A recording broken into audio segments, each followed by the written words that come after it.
what has the progression been or the changes that you've seen from, from our time graduating and until now?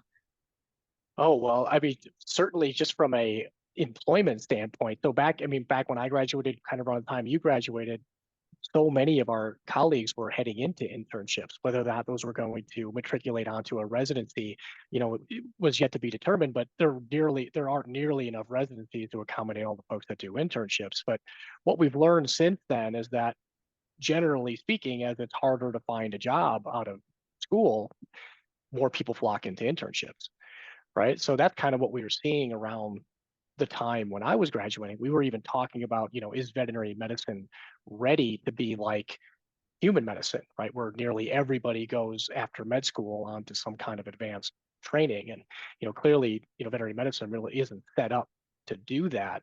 And we've seen those numbers come down significantly, but mostly because the economic circumstances for new grads improved greatly, right? So we see a lot of overlap between number and quality of job offers.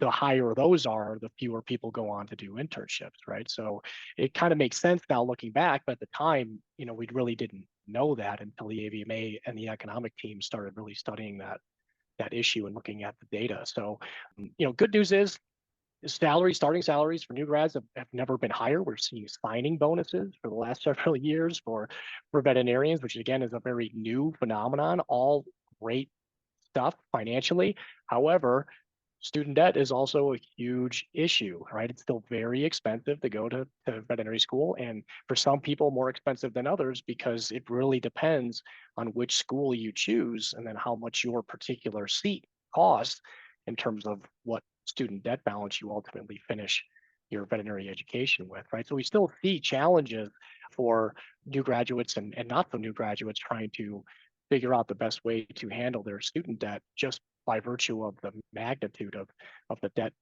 numbers that are floating around out there.